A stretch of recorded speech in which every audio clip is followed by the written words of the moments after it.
Hello, Sagittarius, Sun, Moon, Rising, and Venus Signs. Kamusta kayo? Sana po ay nasa mabuti kayong kalagayan. Welcome back po sa Star Tarot. Kung bago kayo rito, welcome din kayo. Thank you sa inyong support. I truly appreciate it. God bless you all. Sag, paunang mensahe po ninyo ay 3 of Water. Meron ditong celebration coming up, no? Para sa iba sa inyo.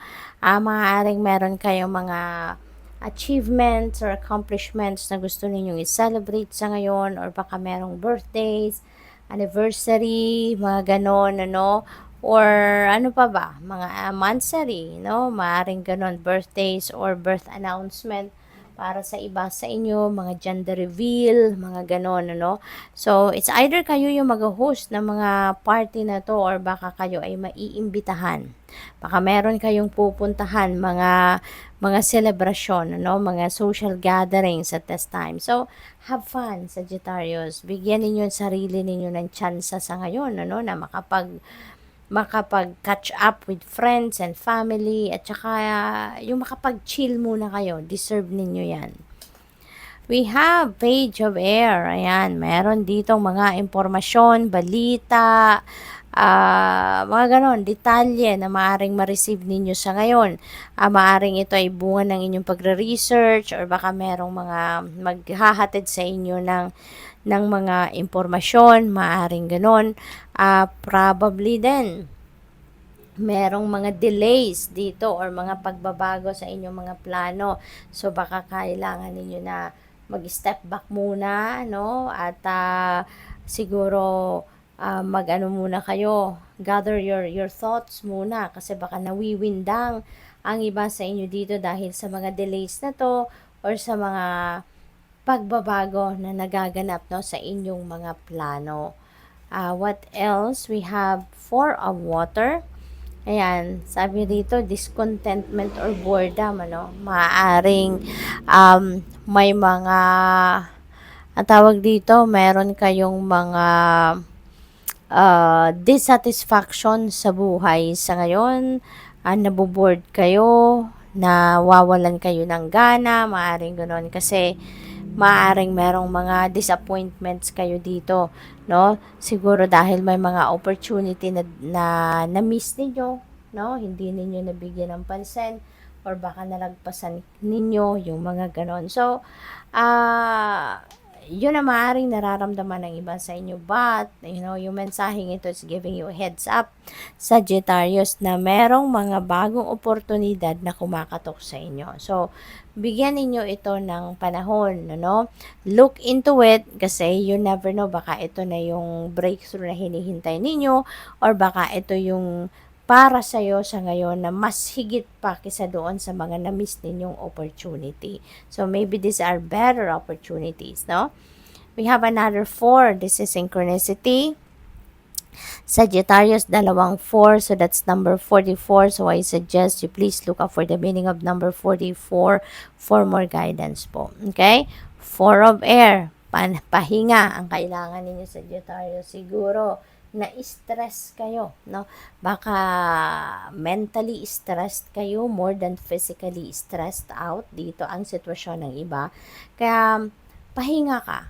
Okay? Mag-me time ka, mag-retreat ka, mag-meditation ka, mag-reflection mode ka, para nang sa gayon, mag-ground mo muna ang inyong sarili. Ma-relax mo ang inyong sarili, maramdaman mo yung peace, yung tranquility, magdasal, no? Mag-prayer mode ka. Malaking tulong yan, Sagittarius, na magkaroon kayo ng enlightenment, clarity of thought, yung gano'n. So, ipagdasal mo ang inyong sitwasyon para gumaan ang inyong pakiramdam. Okay?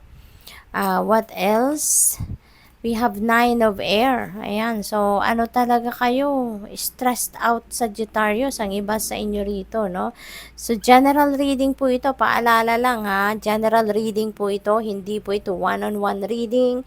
Kaya, be aware na hindi lahat ng mensahe rito magre-resonate sa inyo. Hindi lahat ng mensahe rito ay para sa iyo.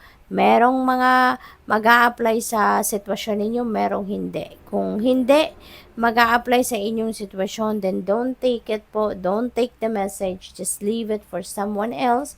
Kung ano lang yung magre-resonate sa inyo, yun lang po ang kukunin ninyo. Okay? Huwag nating ipilit, no, sa sitwasyon natin na mag-fit in ang mensahe kung hindi naman ito nagre-resonate sa inyo. Okay po?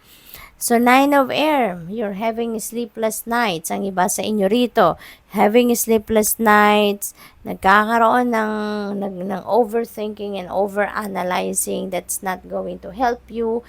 Mas lalo kayong mapapagod, mas lalo kayong mai-stress, no? Kaya may panawagan na nga sa inyo na magpahinga kayo kasi siguro nai-stress na kayo, no? Yung stress sa isip, nakakadamay yan ng katawan, hindi ba? Kapag pagod ang isip natin, napapagod na din ang katawan natin. Kaya, as much as possible, no, think positive, okay? Focus on positive mindset lang, kung ano man yung mga pinag-aalala ninyo, ialay na ninyo yan sa Panginoon, lift it all up to God, and allow God to help you lighten your load, alright? What else? We have 6 of water. Ayan. So, ang iba sa inyo rito, baka may homecoming, no? Baka dahil namimiss nyo na ang inyong pamilya, mga anak ninyo, asawa ninyo, magulang ninyo, baka kayo ay uuwi, kayo ay magta-travel home. Okay? Baka rin, ang iba sa inyo dito nagsisenti, nagmumuni-muni, mag-isa. Kaya baka kayo'y nalulungkot, baka kayo'y naho-homesick, yung ganon. So, merong reminiscing kasi na nangyayari rito. You are reminiscing the past. You are reminiscing your mga masasayang araw or masasayang pinagsasamahan or pinagsamahan ninyo ng mga mahal ninyo sa buhay. Kaya mas lalo silang na-miss. What else? We have Queen of Water. Ayan. So, maybe ang iba sa inyo rito, Sagittarius, is going to level up your commitment with your person. Kung kayo'y nasa established relationship na, kunyari, magjowa na kayo, maaaring sa ngayon, baka may pag-uusap na kayo'y magle-level up na ng inyong relationship. Baka meron ng gustong magpakasal, meron ng gustong ma-engage, merong gustong magsama na sa isang bubong, yung mga ganon ba, no? So, whatever the decision or ano man ang pinagpaplanuhan ninyo, tune into your intuition, Sagittarius, before you make a decision because your intuition will be your guide, no? Gagabayan ka nito kung tama nga ba ang inyong desisyon na, ito na nga ba yung tamang panahon para gawin mo yan, ano? Yung ganon. What else? We have unity. Ayan. So, siguro, you are seeking for mentor. You're seeking for someone that can give you advice. No? So, siguro, yun ang hinahanap ninyo sa ngayon. Nag-iisip-isip siguro kayo, sino kaya ang mahihingan ko ng advice? Sino kaya ang makakapagbigay sa akin ng sage advice na makakatulong talaga sa iyo? So, maybe yun ang iniisip ninyo sa ngayon. Good luck. Thank you for watching Love and Light. Namaste.